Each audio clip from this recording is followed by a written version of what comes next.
করেন না। আল্লাহ তাআলা কোরআনের এক সূরার মধ্যে আয়াতে বলেন, ইন্নাল্লাহা লা ইয়াযলিমু মিসকালা যাররা ওয়া ইন তাকু হাসানাতান ইউদাইফুহা ওয়া ইউতি মিন লাদুনহু আজরান আযীমা। আল্লাহ রাব্বুল আলামিন বলেন, বান্দা, ইন্নাল্লাহা লা ইয়াযলিমু মিসকালা যাররা, নিশ্চয় আল্লাহ কোন বান্দা বান্দির উপর সামান্য পরিমাণ আল্লাহ জুলুম করেন না। আল্লাহ তাআলা সামান্য পরিমাণ কারো উপর জুলুম করেন না, বরং ওয়া ইন তাকু হাসানাতান ইউদাইফুহা ওয়া ইউতি মিন লাদুনহু আজরান আযীমা। বরং কোন মানুষ যদি নেক আমল করেন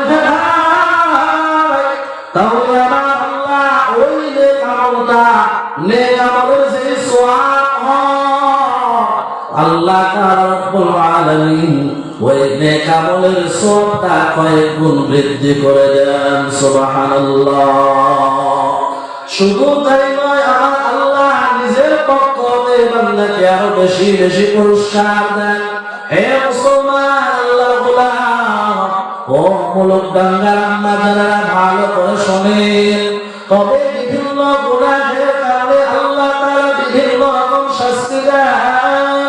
দুনিয়ার জমিনেও আমার আল্লাহ গুনাহের কারণে শাস্তি দেন।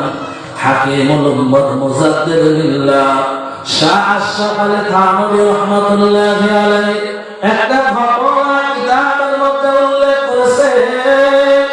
হাকিমুল উম্মত মুজাদ্দিদুল্লাহ শাহ আশরাফ আলী থানভী রাহমাতুল্লাহি আলাইহি বলেন, ভারতের জব্বলপুর জেলার একটা ঘটনা। একজন নারীর বিবাহ হলো। বিবাহ হওয়ার পর দীর্ঘদিন পার হয়ে গেছে, ওই নারীটার ওই মহিলাটার সন্তান হয় না। সন্তান যে হয় না, মহিলাটা বিভিন্ন জায়গায় দৌড়াদৌড়ি করে, বিভিন্ন জায়গায় যায়। ও বাবা বলেন, কি খেলে আমার সন্তান হবে? বিভিন্ন জায়গায় দৌড়াদৌড়ি করার পর দীর্ঘদিন পার হয়ে যাওয়ার পর মহিলাটা এমন এক স্থানে চলে গেল, যেই জায়গায় যাওয়ার পর মহিলাটা দেখে সেখানে মেলা হচ্ছে। মেলায় একজন বট গাছের নিচে একজন নারী তান্ত্রিক গণ সেখানে বসে মানুষের হাতগুলো দেখে আর ভবিষ্যৎ গণনা করে। এবার মহিলাটা ওখানে যাওয়ার পর মহিলাটা ডাকতে বলেন, ও গণকা মহিলা, দীর্ঘদিন হয়ে গেছে আমার বিবাহ হয়েছে, আমার কোন সন্তান হয় না। বলে, আমার সন্তান হবে কি হবে না? গণ মহিলা ডাকতে বলে, হ্যাঁ, একটা কাজ করতে হবে, তুমি যদি ওই কাজটা করতে পারো তোমার সন্তান হবে। মহিলা ডাক দিয়ে বলেন, কি কাজ করব তাহলে আমার সন্তান হবে? বাসায় যাবা, বাসায় যাবার পর তোমার বাসায় যে কোরআন শরীফ আছে, কোরআন শরীফটা গোসলখানায় নিয়ে গিয়া কোরআনের উপর বসে তুমি গোসল করবেন। জোরে জোরে বলুন না নাউযুবিল্লাহ।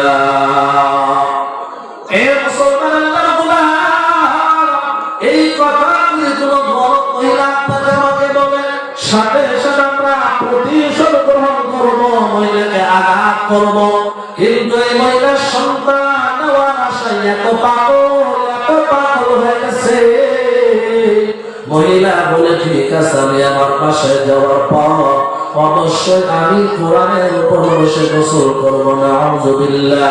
মহিলা বাসায় আসার পর তার শাশুড়ি মাকে ডাক দিয়ে বলেন, আম্মা জান, আমার সন্তান হয় না, একজন গণক মহিলার কাছে গিয়েছিলাম।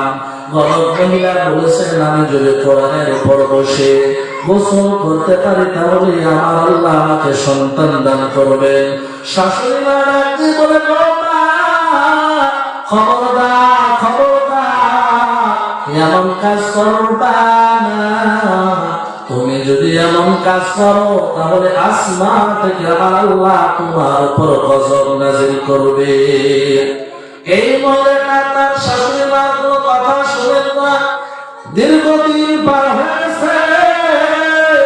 দীর্ঘদিন পার হয়ে যাওয়ার পর তার শাশুড়ি মা একা একা একদিন চুলায় রান্না করেন।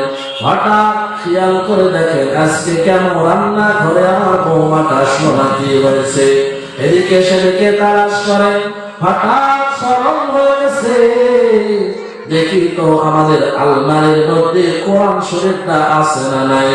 তাড়াতাড়ি করে কোরআন শরীফটা দেখার জন্য যখন আলমারিটা খুলছে, আলমারিটা খোলার পর দেখেন নাই কোরআন শরীফ নাই। শাশুড়ি মার অন্তরটা চমকে উঠেছে, অন্তরের মধ্যে আঘাত লেগে গিয়েছে।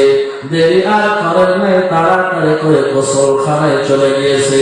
গোসলখানায় যাওয়ার পর গোসলখানাটা নক করা আছে, লাগানো আছে। শাশুড়ি মা জোরে জোরে ধাক্কা দেয়, খোলে না। এক পর্যায়ে অনেক জোরে ধাক্কা দিয়ে গোসলখানাটা খুলে গিয়েছে। গোসলখানা খুলে দেখে কোরআনটা মাটিতে পড়ে আছে। তাড়াতাড়ি কোরআনটা নিয়ে বুকে ধরে চুম্বন করেছেন। এরপর থেকে তার বৌমা গোসলখানায় নাই, একটা শুকর আছে। বৌমা শুকর হয়ে গেছে, আমার আল্লাহ তার উপর গজব নাযিল করেছে। শাশুড়ি মা বেরিয়ে আসলেন, গোসলখানা থেকে বের হয়ে আসলেন। তার বৌমাটা শুকরটা পিছন দিক থেকে কান্না করতে করতে চলে আসলো। শাশুড়ি মা ডাকতে বললেন, কপাল পুড়িয়া বলেছিলাম, খবরদার খবরদার, কোরআনের সাথে বেয়াদবি করবে না। কোরআনের সাথে যদি বেয়াদবি করো আমার আল্লাহ তাআলা স্বয়ং গজব নাযিল করবে। তুই যদি কোরআনটা গোসলখানায় না নিয়ে যেতা আমার আল্লাহ তোর উপর গজব নাযিল করতো না। এ মুসলমান আল্লাহর গোলাম, হে ভাইজান, হে যুবক বাবা, হে মুরব্বি বাবা, সন্তান দেওয়ার মালিক হচ্ছে আল্লাহ। কে সন্তান দেওয়ার মালিক? আল্লাহ। বলেন নাকি? সন্তান দেওয়ার মালিক হচ্ছে আল্লাহ। পৃথিবীর কোন ধর্ম নয়, মাজার পূজা নয়, মাজার নয়, কোন মসজিদ মন্দিরে গেলে সন্তান পাওয়া যাবে না। সন্তান যদি পেতে চায় গভীর রাত্রে উঠে মালিকের দরবারে দুইখানা হাত তুলে কান্না করা, ডাকতে বলেন মালিক, দুনিয়ার জমিনে কত মানুষের সন্তান আছে, তাদেরকে আব্বা আব্বা বলে ডাক দেয়, মা মা বলে ডাক দেয়। মালিক, আমার কোন সন্তান নাই, আমার বাবা ডাকটা শোনার জন্য খুব আমার ইচ্ছা লাগে, ইচ্ছা জাগে।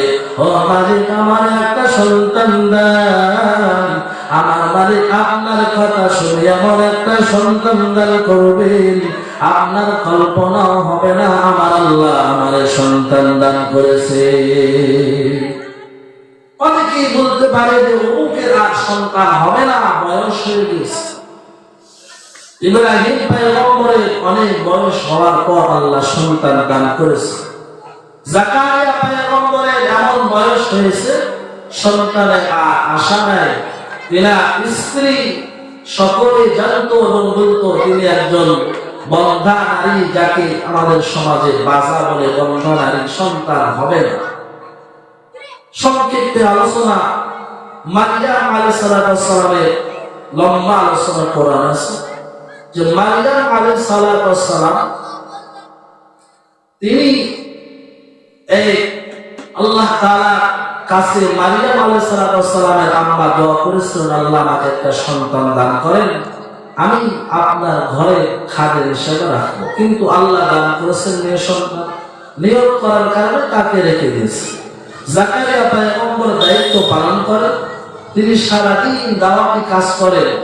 একদিন খানা দিতে ভুলে গেছে। সন্ধ্যার সময় আসছেন, আসার পর বলতেছেন, মা তোমার ঘরে দেখছি রকমারি খাবার, ফল ফুল, যে খাবারগুলো এখন পাওয়া যায় না।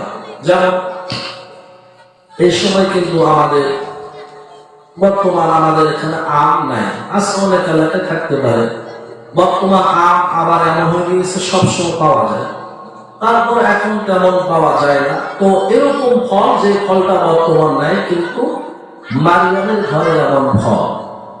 জাকারিয়া পয়গম্বর বললেন, তোমার ঘরে তোমাকে খাবার কে দিল? মারিয়াম আলাইহিস সালাম ডাকতে বলল, খালুজান, আপনি আমাকে খাবার দিতে ভুলে গিয়েছেন, কিন্তু আমার মালিক আমার আল্লাহ, আমার আল্লাহ আমাকে বলেন নাই, আমার আল্লাহ আমাকে এত সুন্দর খাবারের ব্যবস্থা করে দিয়েছেন। সুবহানাল্লাহ। জাকারিয়া পয়গম্বর আমার যখন ঘর থেকে বের হয়ে গেছে, হে মুসলমান, ভালো করে শুনে এলাম, জাকারিয়া পয়গম্বরের বয়স হয়ে গেছে, বৃদ্ধ মানুষ, সন্তানের আশা নাই, নিজের স্ত্রীটাও একজন বান্দা নারীর সন্তান হবে না। কিন্তু জাকারিয়া পয়গম্বর যখন দেখলেন সিজিন ছাড়া মারিয়ামের ঘরে এত দামি দামি খাবার দেখা যায়, জাকারিয়া পয়গম্বর আল্লাহর ঘরে হাত উঠিয়ে কান্না করলেন, মারিয়ামের ঘরে যদি আপনি সিজিন ছাড়া এত সুন্দর খাবার দিতে পারেন, আমি জাকারিয়া জানি আমার দ্বারা সন্তান হবে না, বয়স অনেক হয়ে গিয়েছে, কিন্তু আপনি ইচ্ছে করলে আমাকে সন্তান দিতে পারেন। ও আল্লাহ, মেহেরবানি করে আমার একটা নেককার পরেশগার সন্তান দান করেন। আমার আল্লাহ জাকারিয়া পয়গম্বরের দোয়া কবুল করে নিলেন। আল্লাহ তাআলা জাকারিয়া পয়গম্বরকে ইয়াহইয়া নামে একজন সন্তান দান করেন। জোরে জোরে বলেন না সুবহানাল্লাহ। তাহলে সন্তান দেওয়ার মালিক হচ্ছেন আমার আল্লাহ। তাহলে সন্তান নেওয়ার জন্য কেন আমি গুনাহ করব? বিভিন্ন বাজারে যাব, আল্লাহ তাআলার কাছ থেকে আমাকে সন্তান চেয়ে নিতে হবে।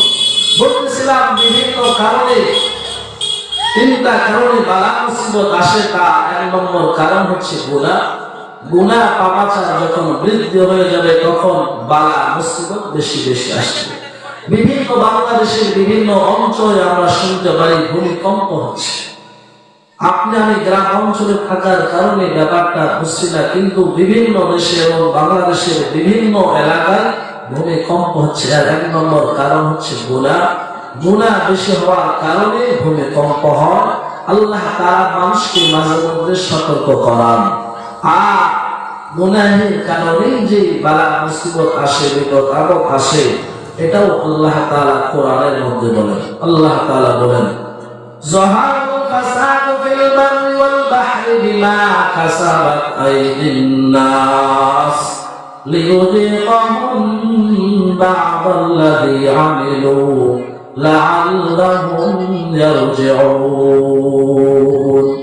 আল্লাহ পাক রব্বুল আলামিন বলেন, গোলাম ও আমার বান্দা বান্দীরা, ভালো করে শুনিয়ে নাও, দুনিয়ার জমিনে জলের স্থলে যা কিছু বিপদ আপদ আসে সব তোমাদের হাতের কামাই। হে বান্দা, তোমাদের গুনাহের কারণে সব বিপদ আপদ আসে। হে বান্দা, যতগুলো বিপদ আপদ আসে, ফেতনা ফাসাদ আসে, সবগুলো তোমাদের হাতের কামাই। আল্লাহ তাআলা বলেন, বান্দারে, আমি আল্লাহ মাঝে মধ্যে তোমাদের এই সমস্ত শাস্তিকে, আল্লাহ তাআলা বলেন, মাঝে মধ্যে সমস্ত শাস্তি দেই, আমি শাস্তির আশারণ করাই, কারণ তোমরা যেন আমি আল্লাহর দিকে ফিরে আসতে পারো। আপনি আমি যেন সতর্ক হই যে আল্লাহর গজব আছে, অতএব আমার কি আল্লাহ তাআলার দিকেই ফিরে যেতে হবে।